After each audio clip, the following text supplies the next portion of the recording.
Welcome, everybody, to another episode of Need Some Introduction. I'm your host, Victor, and in this podcast, I recommend and discuss new movies, music, and mostly television, and hopefully introduce all of you to something new to watch, listen to, or enjoy. In today's episode, I will be breaking down the career of Alex Garland, one of the most interesting creators in the past decade or so, an artist that I almost always have very complicated feelings about the success of what he's attempting to do in these films, TV series, books that he's written and been involved with, and yet always so intellectually stimulated by his work. And I'm doing this, of course, as Civil War is about to come out, has not yet been released in the US, and will probably be number one at the box office this weekend. Remains to be seen. This is A24, the studio producing it, by far their most expensive production, so they have high hopes for this.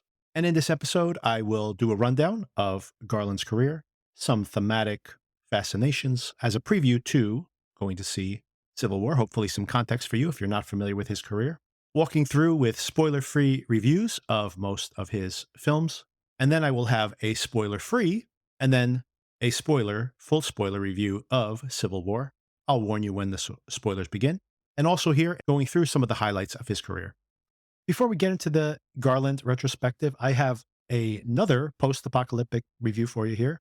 Newly available on Amazon Prime is the video game adaptation Fallout. This comes from Jonathan Nolan and Lisa Joy, the same creators of HBO's Westworld adaptation, and last year's The Peripheral, which we covered here on the show.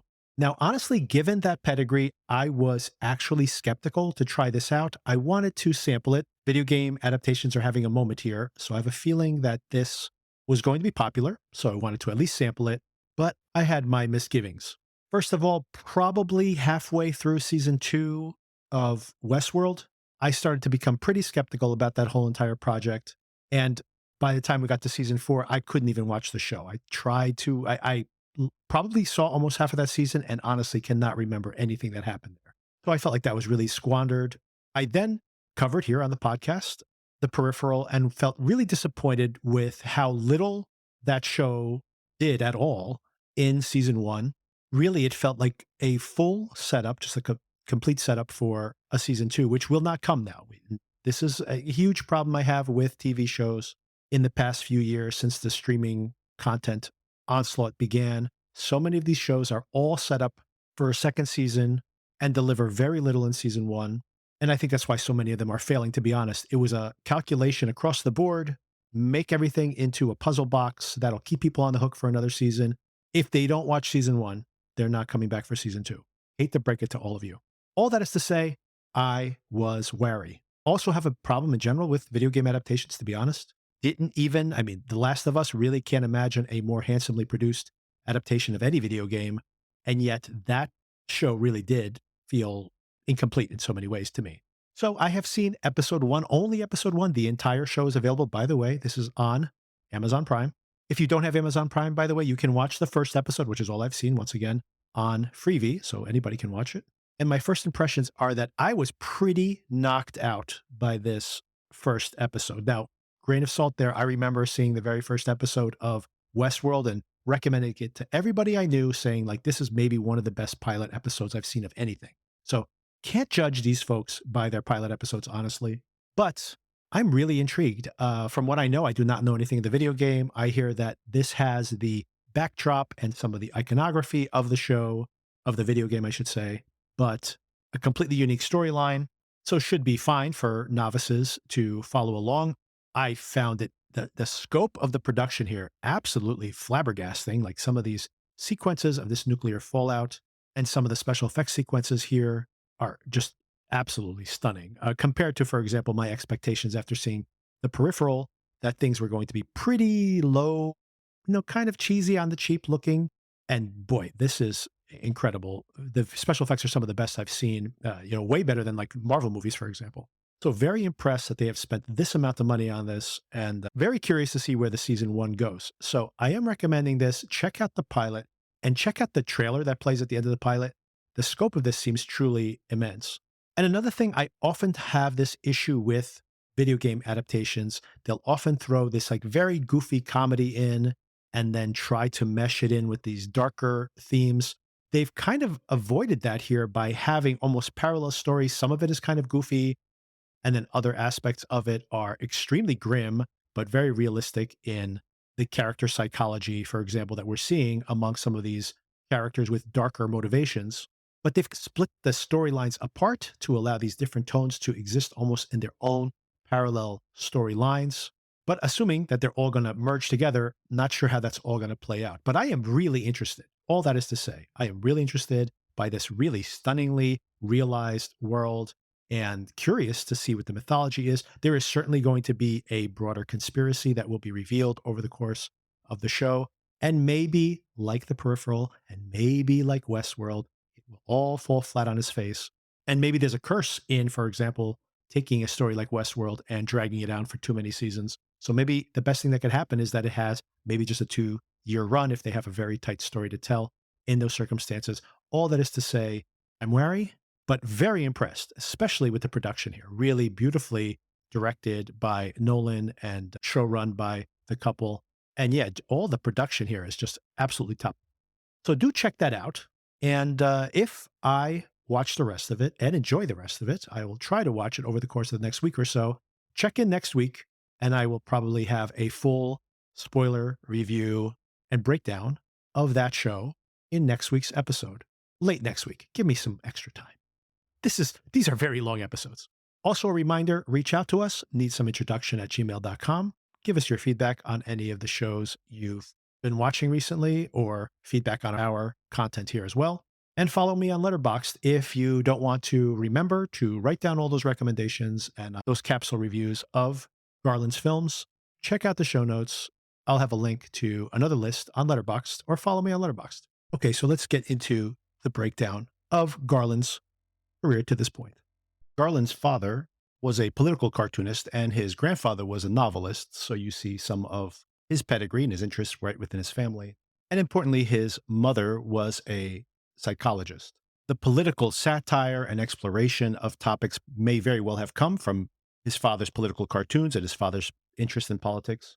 He began as a novelist, just like his grandfather. But as we'll go through these films, you'll see that the psychology of these characters, even in these science fiction dystopias oftentimes, are his primary interest. How does technology change our psychology? In his early 20s, as was trendy at the time among British youths, he did a lot of backpacking, traveling to exotic locales around the world, specifically Thailand. And he saw while he was there a lot of these European travelers who were into the drug and music culture of the time, the rave culture of the time, who on paper were good progressives, good liberals who were concerned about the exploitation of these third world countries. And yet he saw the irony and the hypocrisy of this very travel industry, these young adults traveling to these locales and in a lot of ways exploiting them, destroying them, but also getting into way too much trouble, not realizing that there is an undercurrent, a dark underbelly to these impoverished areas that you don't see in the travel brochures. All of this led to him writing the book, The Beach.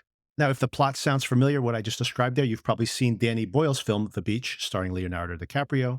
Significantly different than the book. The book was a success in Britain. It was read by many people of this generation, of this age group, these young 20s. He was in his late 20s at this point, who had friends or were planning to or had already explored these exotic locales. And of course, was adapted to a not very successful Hollywood film. I did revisit it for the first time, actually. And I shouldn't say I revisited it. I did read the book and watch the film for the first time. I'm always interested in adaptation and how the book, the story, makes it to the screen. Just for example, in the most recent podcast episode, we were discussing the book versus the series Ripley on Netflix. That film actually, beyond its reputation, was actually pretty financially successful. However, considering it was DiCaprio's follow-up to Titanic, was expected to be much bigger than it was. And also since Danny Boyle at the moment, coming off of Trainspotting, was considered a very hot property and everybody was very curious to see what he would do next. And he was adapting this incredibly popular book, especially in England. The film was considered a bit of a disappointment, but it made money nonetheless. This, of course, is very important for a couple of reasons. In the context of Alex Garland's career, he wasn't that happy with that adaptation. And of course, Danny Boyle directed that movie, So this began a relationship between him and Danny Boyle. And once again, the book published in 1996. He's only 26 years old, writing this novel right out of college. Just 4 years later, in 2000, the film comes out, raises the profile of the novel even more. And of course, he begins to work with Danny Boyle and writes the script for Danny Boyle's follow-up film, 2002's 28 Days Later. Now, I might forget to circle back to this, so I do want to mention that Danny Boyle is currently, if you're curious about this, if you like the 28 Days Later film, currently working with Danny Boyle to bring 28 years later to the screen, the third of the films in the 28 Days, 28, I guess, 28 series. And Cillian Murphy is coming back, coming off of his Oscar nomination to play the lead role, too. So very exciting, quite an exciting package. And probably within the next year or two, we'll see that film. 28 Days Later was a big comeback for Danny Boyle at the time, as well as being Garland's first screenwriting credit. Now, even in that film, we start to see, if you haven't seen that film, it is a zombie apocalypse film. It's not really a zombie film, by the way, nothing supernatural. These aren't actual dead people. These are people who are infected with a virus which makes them basically rabid. They just want to pass on the virus to other people and will kill them, and they infect very, very quickly. These are fast zombies, as they call them in the nomenclature, if you're a zombie fan, that these are not the slow, lumbering George Romero zombies. These are the fast-moving zombies because they're not even dead. They're not really zombies, specific about it. But this is an incredibly influential film. This is before the onslaught of thousands of zombie films that became all the vogue for a decade at least and have seemed to have toned down recently, although there's still multiple Walking Dead spin-offs out now. But we did have about 10 years of nothing but zombie movies, pretty much, it felt like. Another theme here, interestingly, that emerges even this early on is his fascination with video game culture. There's a whole digression, as a matter of fact, in the film The Beach, accentuated even more, this idea of being inside of a video game. In the book, he simply is obsessed with a video game at one point as an escape from the realities around him, the protagonist, that is. And in this case, 28 Days Later, this movie was very much influenced by video games, such as Resident Evil, for example.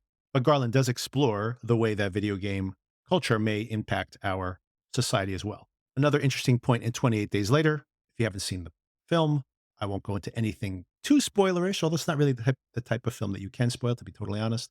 But the skepticism around military control or really any kind of totalitarian control, even in the context of a zombie outbreak, is first explored here. And that skepticism around the military, the lure of someone granting you protection and simultaneously thwarting your free will, is something that is explored here. And by the way, will show back up again to its fullest in Civil War. Speaking of video game adaptations, he next attempted an adaptation of the video game Halo, a film that never was produced. It is now in its second season on Paramount Plus. I have never watched that show, to be honest with you.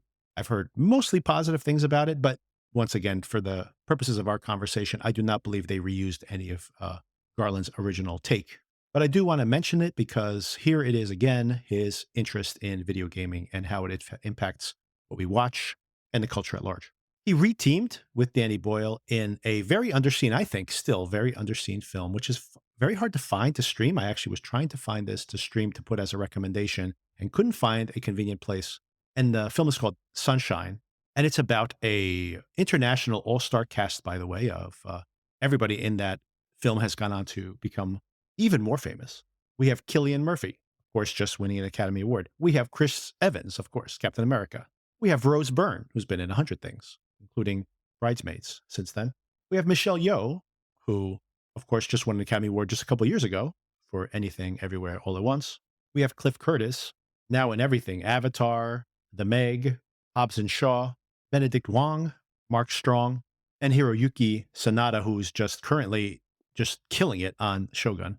So just an incredible cast, an incredible cast. So track this movie down. I know it's hard to find, but I have, and I know you're going to have issues with the last third of the film where it almost becomes like a very high-tech slasher film and simultaneously becomes extremely hallucinatory.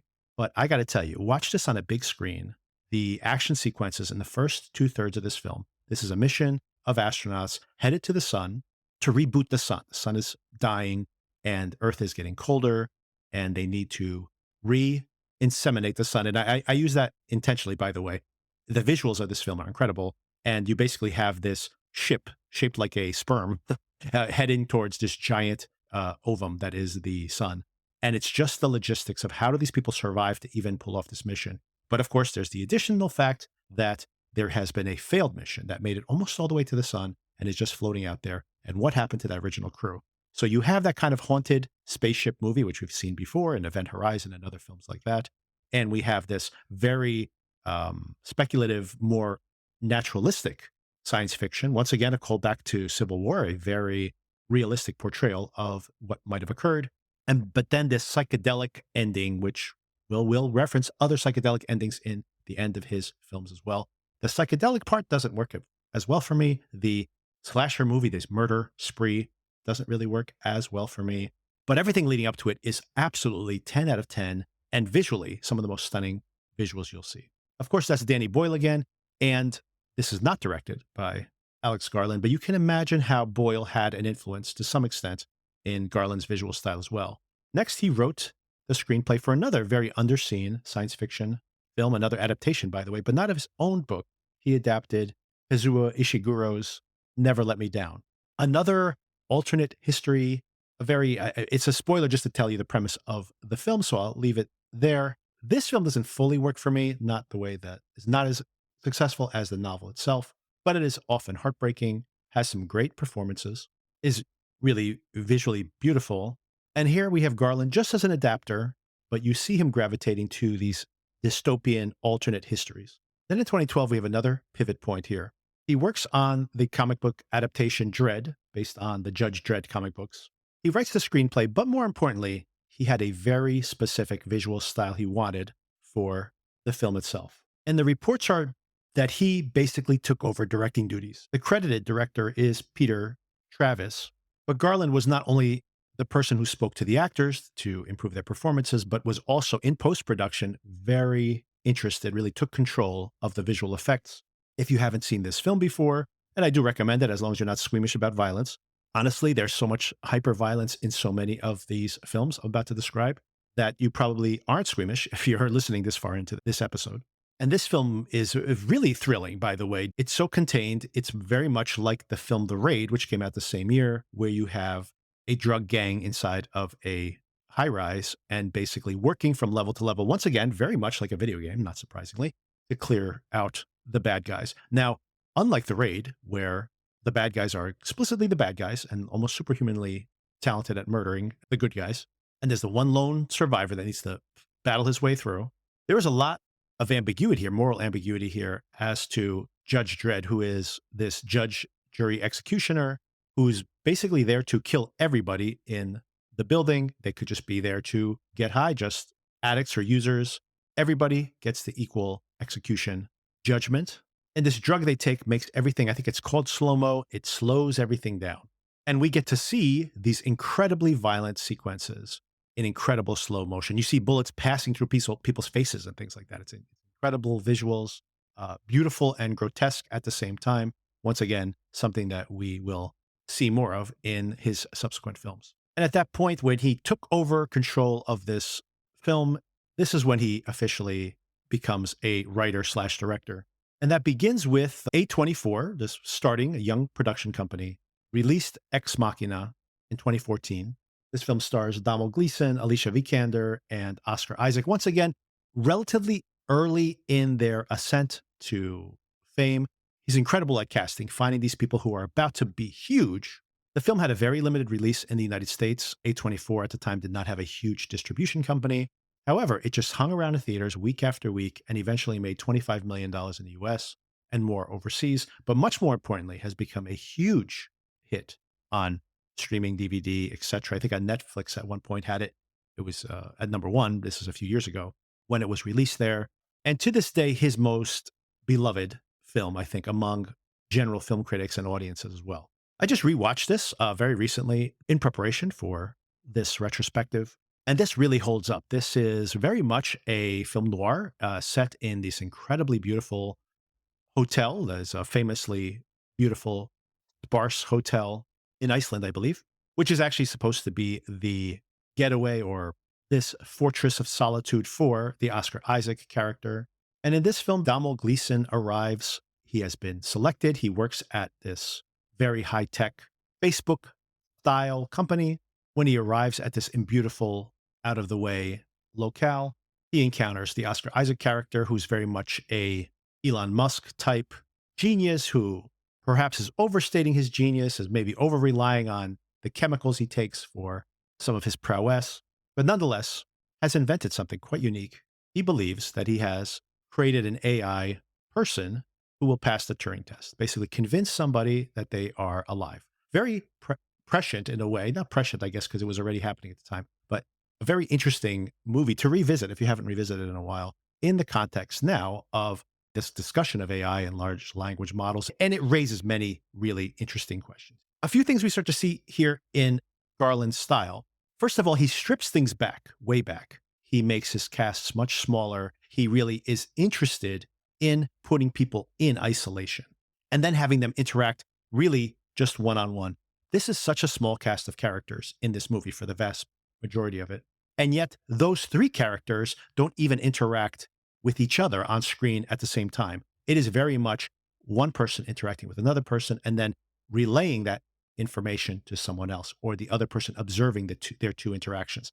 He really is fixated on not people in a large crowd, but people in a small group, or even just intimately. Why do we talk to each other? Why do we lie to each other? How do we manipulate each other with the truth oftentimes? But the film isn't only about that. It's not only about these interactions and how we behave in isolation and the danger of isolating ourselves and how we become almost ephemeral versions of ourselves when we don't have cultural feedback, something we saw, for example, all the way back in The Beach. But now he starts to get into these very muddy moral questions. We have this Vikander character who is the AI. I guess it's a minor spoiler, but what else could it be? And she is intentionally made to be sexy. But you think about the fact that Gleason is attracted to her, but she barely has a form when you see her. You don't even see her body because she's practically translucent. The special effects are absolutely incredible here. This year, the film won Best Special Effects, believe it or not, against some, giant profile films. And the special effects are absolutely stunning. As a matter of fact, the film has just been reissued in IMAX just a couple of weeks ago. I did not see it, but everybody who saw it in IMAX was like, I don't even know if this is going to be required viewing in IMAX, other than some of these beautiful scenery. But people were so impressed in their reaction that the special effects are so convincing, even blown up to that size. And all that is to say that it's completely convincing. It's this amazing way that her body's practically translucent. She does it opposite of a striptease over the course of the film as she adds more clothes, but it gives her body more form. So he practically can't even see her. She just has a face, and very little else of her is not mechanical. And yet Gleason gets to fall in love with her and is even sexually attracted to her, despite the fact that he basically has to imagine the person that he is talking to. And there's something very explicit that's being said there about our interactions with each other and how most of those interactions are an invention. So it becomes about that, about how we convince ourselves we're attracted to somebody in some ways, how we invent the person in our own minds. And of course, that's how the AI in a lot of ways are potentially able to convince you. If the AI is not truly sentient, then it's your imagination that it is. So you are filling in those gaps in the way you choose to perceive it. You can perceive it as, yes, definitely, this is a sentient being. Or you could be like, absolutely not. And it's almost impossible to convince yourself of one or the other because you're basically just interacting with that version of that being in your mind. All of this is really fascinating stuff, but it goes into more muddy themes even beyond that. We have to ask ourselves, if you have created this thing, if you've given it life, what's your responsibility to set it free? And there's the whole idea of parenting, or the whole idea of the master and slave, for example. And if we consider that we were able to build these AIs, would we then, if we make them work for us, if we make them do our bidding, aren't we simply enslaving them because we've now made them so convincingly human only so that we can turn them into our worker bees? So lots of food for thought here. And importantly, I think that he keeps the plot light. He keeps the interactions vague. And this minimalist approach allows the viewer to superimpose their own readings, their own interpretations onto the material. And once again, that will be relevant again in my review of Civil War. After the enormous success of Ex Machina, 4 years later, Garland adapted the novel Annihilation by Jeff Vandermeer This film actually even made more money at the box office, and he's had troubled productions in general, other than Ex Machina, honestly. But even Dread was a troubled production, and Sunshine was actually, I think, very successful, but financially was kind of dumped in movie theaters. And once Annihilation was complete, it struggled to even get released. Eventually, Paramount did release it in the US. They pretty much dumped it, despite having Natalie Portman coming off of her Academy Award win, but it actually found an audience and eventually legged out to about $30 million in the US. It made much less money overseas, but pretty much was sold to Netflix for worldwide distribution and has its proponents for sure. However, this film is far less well liked among critics and fans as well. This is a very messy and, by the way, very loose adaptation of the Vandermeer novel. Interesting that he started by having his work adapted and now has basically been adapting other people's work. And in this movie and in the book as well, there's something called the shimmer in the Everglades of Florida that is causing an acceleration of mutations within its confines. Oscar Isaac leads a paramilitary group into this area to explore, and nobody survives except for him. He's in a relationship with the Natalie Portman character. And when he returns and he's practically catatonic, she ends up going with a group of all female scientists on the same mission. And then what we experience is their perspective from inside the shimmer as they lose time, as things start to change around them. This is not a fully successful film. However, it has some of the most utterly bracing body horror you could imagine as we start to see nature around them starting to mutate as they themselves begin to mutate. And the visuals are so striking. There really is this obsession or fascination with the way that nature recycles itself, how decay leads to life again.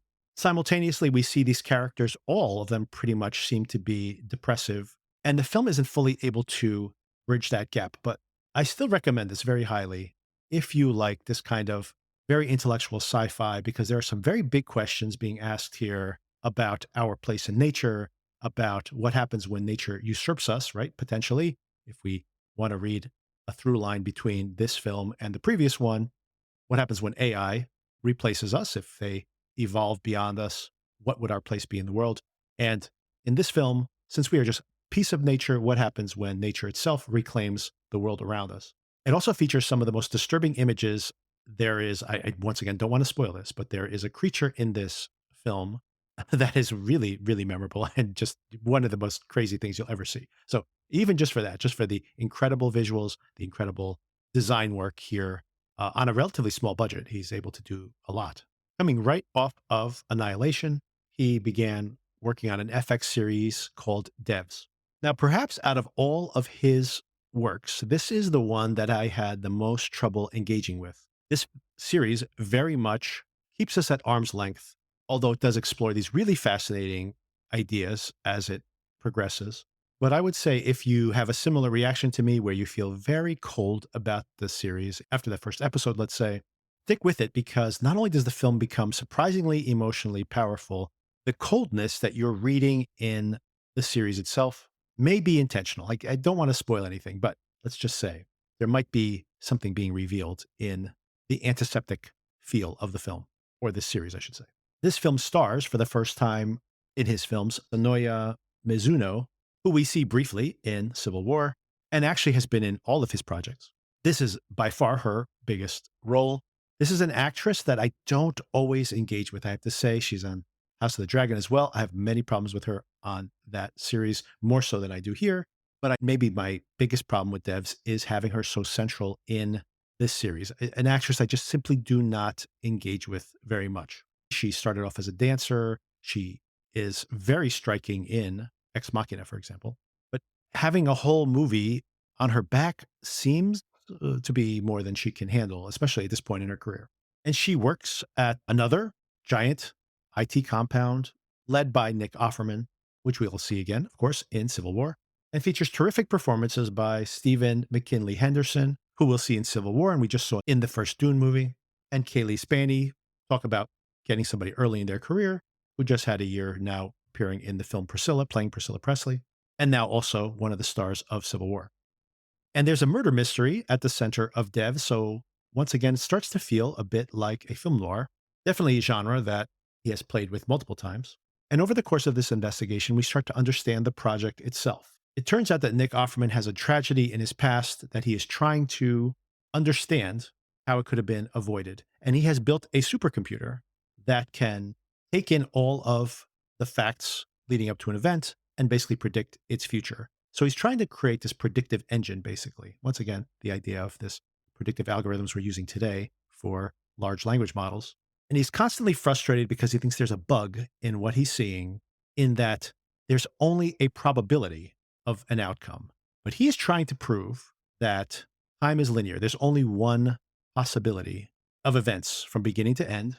He does not believe in the multiverse. This is contentious within scientific communities. In a nutshell, if you could go back in time, change events, and therefore change your future, then there cannot be just one arrow of time. There must be multiversal times. There must be different versions of times. If you can potentially change the past, in other words, then that has to exist somewhere in the universe, but we don't see it visually. There must be multiverses that are parallel. By the way, this is a complicated idea, but I think everyone's familiar with it now because we have 5,000 multiverse, whether it's Spider-Man, whether it's the Marvel films, whether it's the DC films, whether it's all of those comic book stories in the past and into the future, I'm sure, or even just everything everywhere all at once. There's another multiverse movie. So I guess we're all familiar with multiverses now, but the question becomes, is there a multiverse or not? And sometimes even when you know the answer and you refuse to see what's right in front of you. So there's these ideas of when you can be almost too smart for yourself, when you can ignore facts to bend to your belief system. And then also, what would the possibilities be if there was a machine like this that could predict future events? So a lot of food for thought. This should have been a movie, and it's way too long as a series, although especially in some of those episodes where we see Offerman's backstory, the extra time is used pretty well. It is still too long, but really fascinating, and it does land an emotional punch by its end. And that's Devs on Effects from 2020. It's hard to judge what a streaming success or failure is and how much prestige a show's supposed to bring. I assume, in my estimation, that Devs was a flop. I think it was pretty expensive. I think it had a mixed critical reaction, although mostly positive. I think audiences were confused oftentimes by it. The ratings weren't that great, has not had a long tail culturally, I don't believe. And it did not win a lot of awards or get a lot of nominations or anything like that. So I think in general, this was probably considered one of the bigger flops of his career, but not as big a flop as I think a very misunderstood and very maligned film from 2021, which was his follow-up, a movie called Men. Now, this film is practically a two-person film. There's actually another important character here. We have Jessie Buckley playing a woman who's just had her husband die, and Rory Kinnear playing every other man she encounters in this movie. And she goes on a vacation in this absolutely beautiful British countryside. And now we go back to his themes of isolation. We really are inside of Jessie Buckley's mind. The first half of this movie, I have got to tell you, I have lots of problems with the second half. I actually do modestly like this film. I think it's really maligned. People hate this film. I actually think it's pretty fascinating, not fully successful at what it's trying to do. But the first half of this movie is absolutely fantastic. Looks incredible. Just being so intimate just with Jessie Buckley as she just walks through this incredible countryside, dealing with this trauma she's just experienced. And then the creeping sense of something supernatural, of the fact that eventually we discover, once we recognize that all the men in the film are all being played by Rory Kinnear, we start to know that there's something very, very wrong going on here. For me, I think where this film probably loses me is in the very, very end, when we get to this, once again, a completely psychedelic ending to this film, where there's a big question as to whether what we're seeing here has any basis in reality or whether it's purely psychological.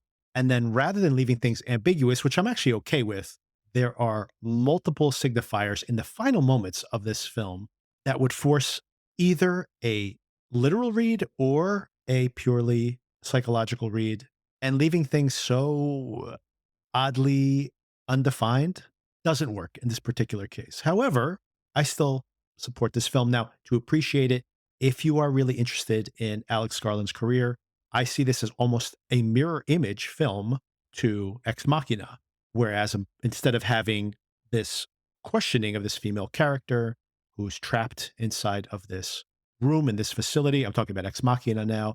We have this woman who's trapped in this huge open space, but not trapped physically, trapped by her own trauma. And then we have many different men coming in to talk to her, but of course, with all the same face of this man, the Rory Kinnear character, really not the character because he represents multiple people here. And there's this layer of nature, of course, if you want to see this as kind of a culmination of his filmography until that point. We have the way that nature invades the body, like we saw in Annihilation as well. And also the idea of this violence that is cyclical and returns and how it's reborn. And that's a lot of the imagery we see at the end of the film as well. Some really shocking and memorable images here. And when it's purely psychologically investigating the Jessie Buckley character's reflections on this trauma she's gone through, the film works really, really well. I mean, it's so strange to have a film really derail itself so completely in those just final shots. But once again, the more vague you would leave this, I think, the more interesting the film is. Honestly, as a standalone piece of work, I don't know if you're going to watch this and just be like, I have no context and I'm going to enjoy this film. As a culmination thematically to a lot of Garland's interests until this point, I would say it is an interesting watch, but for fans only, let's say. Even if you don't like it, by the way, you really should watch it if you are an Alex Garland fan. Caveat in place. And I really do feel like he's closing the door there. This, of course, all leads us to Civil War, which is opening this weekend. Looking like not only is it his most expensive film, it is A24's biggest production at about $50 million. This film is very intimate. It has a bunch of just four people, I should say, inside of a car traversing the US in the grip of this nationwide civil war. And yet, when it gets big, and if you've seen the trailer, you have seen some of this imagery. The invasion of Washington, D.C. is enormous. It is enormous and utterly breathtaking in its horrific implications.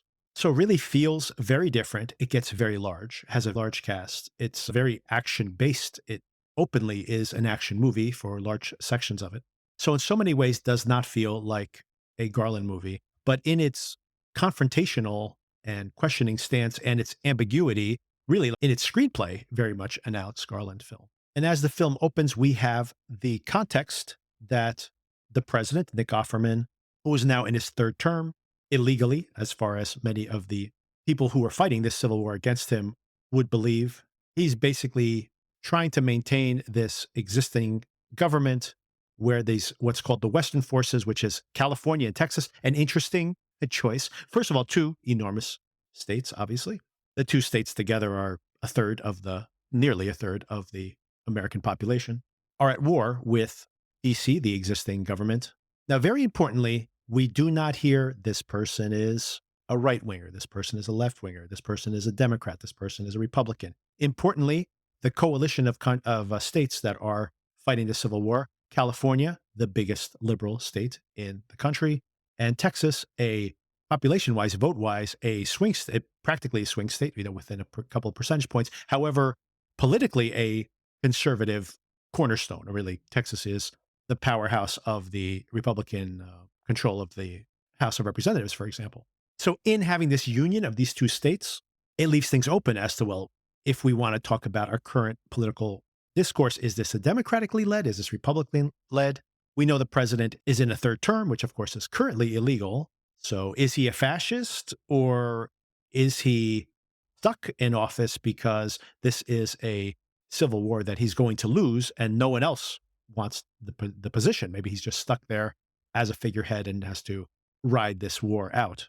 And very intentionally, we do not know. We don't know what the ideology is here. And I think that is extremely important. Early on in the film, it is stated that the photojournalist's job is to not take a side, but simply to witness. And that is basically what the film is doing. It is not taking a side. It's letting us witness what we're seeing there. But then, of course, there is a lot of ambiguity here as to what Garland is trying to tell us in taking no sides. Are we supposed to say, let's look at this civil war in the context of how we watch civil wars in other countries, whether that be in African nations or Middle Eastern nations? We are just bystanders watching that from a distance.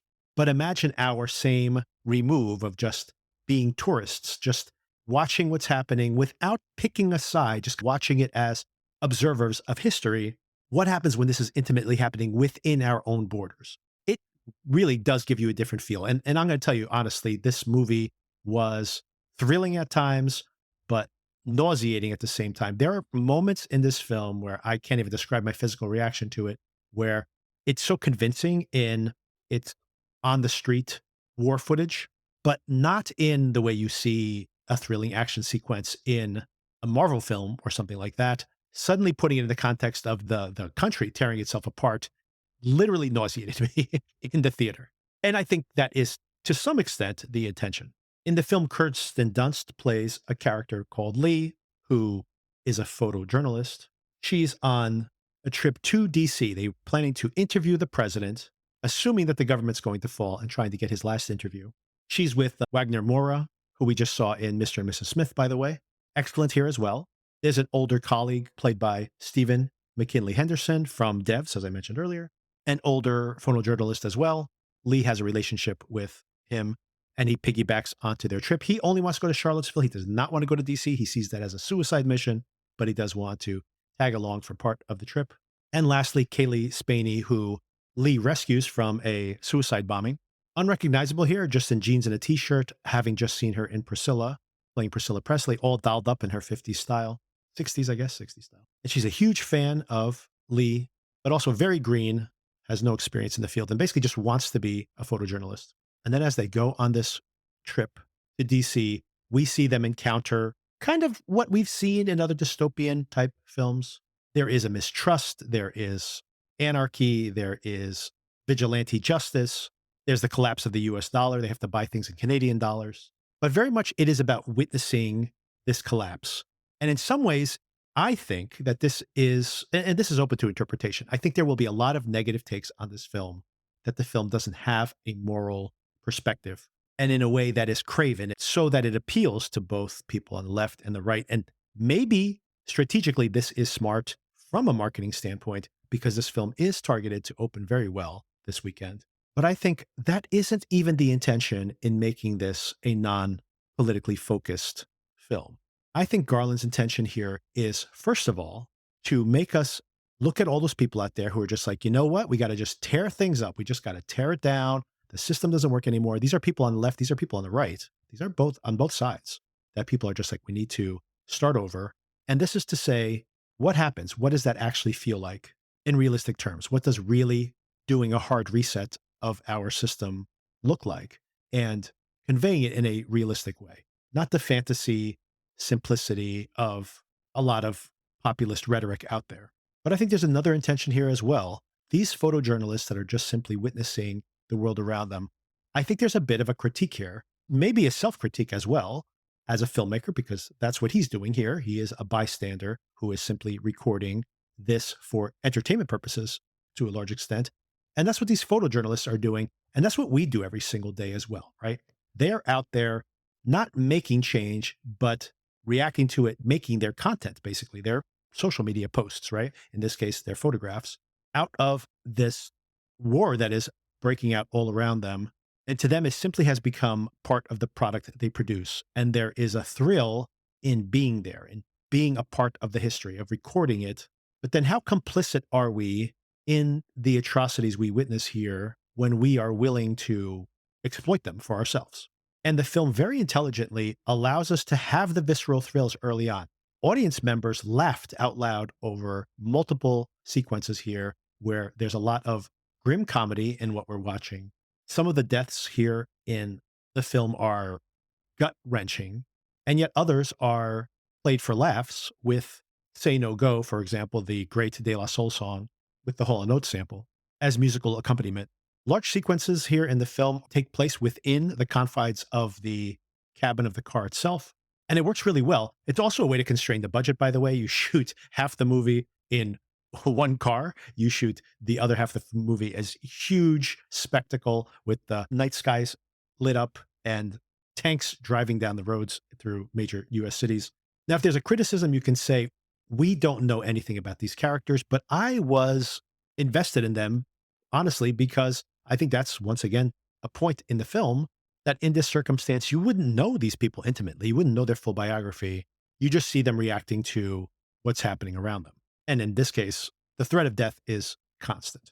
Also, those long sequences in the car are very reminiscent of seeing the dystopia from a very intimate car eye view from Children of Men, by the way. If you've never seen that, definitely check that out. A cornerstone and definitely an influence on this film here. The little details of this world, this abandoned world as they drive through it, are incredibly well realized. The music, the cinematography, the needle drops, all really impeccable. Like, this is absolutely one of the best directed films of the past year, and a real step up just in scale for Garland as well. Okay, minor spoilers here. I won't go into specific spoilers, but you may want to skip ahead to the next section of the podcast, check the show notes, or jump ahead about 5 minutes. For me, the film really was working for me all the way through, but then there is a moment, and this is just pure cinema, just this incredible confluence of performance and music and images when one of our leads has been shot and is dying, and we're driving through this burning forest, and this Sturgill Simpson song is playing on the soundtrack. And this idea that life is just a dream, which is echoed once again in the suicide song we hear at the end of the film, Dream Baby Dream.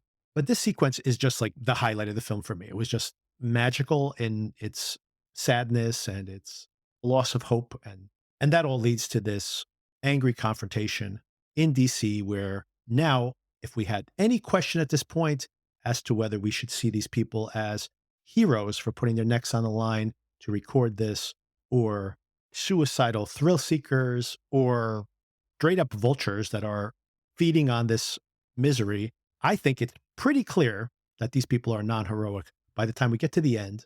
And they are desperately putting their lives on the line and risking the lives of the people inside of the White House and these soldiers and their cohorts around them, just because they desperately need to get that shot, the final shot of the president before he's assassinated.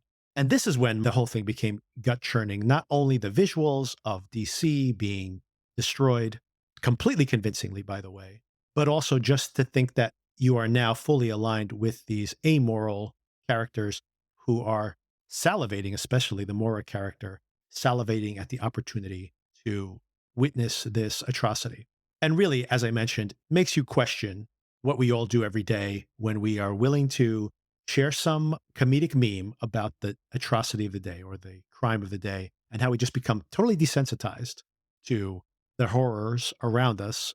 And not only that, not only desensitized to it, but looking for the next outlandish disaster for just a few more clicks, for just a little more content. So in the end, is this a perfect film? No, but it is nearly perfectly made. Is there maybe too much space in the script? Has he really stripped down? I can imagine him removing and removing and removing context. But that just allows us to apply our own context. And if you read it the way I do, I think you will find it satisfying. If you're waiting for an answer at the end as to who's to blame, and if you wanted this to be didactic, basically, you're going to be disappointed. And I'm very curious to see how audiences react to this. As I mentioned, people laughed out loud at the funny parts in the movie, and there are funny parts. But is this maybe a critique of the audience itself at the end going to turn off a populist audience? I'm very curious to see what the cinema score is going to be on this at the end. And the movie ends once again with that suicide song. A lot of symbolism in the song choices here, by the way. Suicide, arguably one of the characters here commits suicide. And of course, Dream Baby Dream. Once again, the idea that, is this a dream that people are having? This is the fantasy? Or is it saying, sure, go ahead, dream, baby, dream. I want to reset society. We hear that all the time. And I would assume this is not what the average person is envisioning when they complain about the status quo. One last point there. When I say that, I don't think that Garland, being of the political mindset that he has, is simply saying that we should just go with the flow and accept a totalitarian regime. I think he just wants to convey, as a photojournalist would, that it wouldn't be simple. That would be a very painful birthing process. It would not be the simple pablum that oftentimes our politicians and some of these cultural voices would have us believe. So that's the end of my review of Civil War. We'll see how it does at the box office, and we'll check in next week. At the top of one of the next episodes, I'll have my commentary on this film's box office and the box office so far this year. For next week, Sona and I will be discussing a new time travel rom-com that's coming to Hulu this weekend. I'll give you some other time traveling rom-com recommendations as well.